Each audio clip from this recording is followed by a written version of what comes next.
Hello! അങ്ങനെ കാറ്റത്ത് കിളിക്കൂടി പുതിയ പ്രൊമോയില് ഒരു അടിപൊളി സീനുകളും മോനെ ഒരു രക്ഷയില്ല. നമ്മുടെ സുനന്ദയും നമ്മുടെ സുഭാഷും അപ്പുറത്തിപ്പുറത്ത് നിന്ന് കരച്ചിലാണ്. കാരണം സുനന്ദയുടെ കല്യാണാണ് പിറ്റേ ദിവസം. അപ്പൊ സുഭാഷ് ഏട്ടൻ അന്ന് തലേദിവസം വീട്ടിലെത്തുന്നത് ഭയങ്കരമായിട്ട് സങ്കടപ്പെട്ട് നെഞ്ച് തകർന്നാട്ടോ.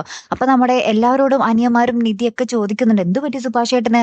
തലവേദനയാണോ?" എന്നൊക്കെ ചോദിക്കുന്നുണ്ട്. അപ്പൊ അച്ഛൻ പുറത്തുനിന്ന് ഇങ്ങനെ പറയുന്നുണ്ടേ, "എടാ മക്കളെ, അവന് തലവേദനയല്ല ഹൃദയവേദനയാടാ" എന്ന് പറയുന്നുണ്ട്. പക്ഷേ അവിടെ ഒരു ട്വിസ്റ്റ് സംഭവിക്കുകയാണ്. എന്താന്നല്ലേ? നമ്മുടെ സുഭാഷ് ഏട്ടനും നമ്മുടെ സുനന്ദയും അപ്പുറത്തും ഇപ്പുറത്തും വീട്ടിലിരുന്ന് ഭയങ്കര കരച്ചിലായിരിക്കോട്ടോ. ലാസ്റ്റ് സുനന്ദ രണ്ടും കൽപ്പിച്ചൊരു തീരുമാനം എടുക്കുകയാണ്. സുനന്ദ ഓടി സുഭാഷിന്റെ അരികിൽ എത്തുന്നുണ്ട്. അപ്പൊ നിധി ഉണ്ടാവും അവിടെ.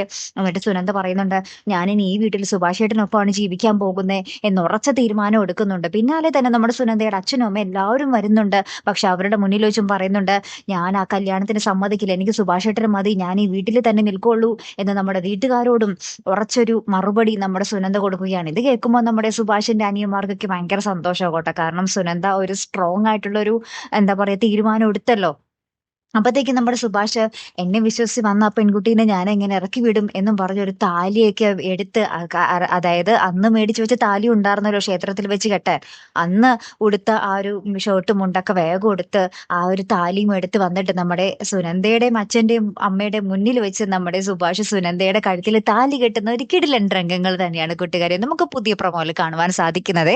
അടിപൊളി രംഗങ്ങളല്ലേ? കാത്തിരിക്കാട്ടോ. അടുത്തൊരു വീഡിയോയുമായി വരുന്നത് വരയ്ക്കും ഗുഡ് ബൈ.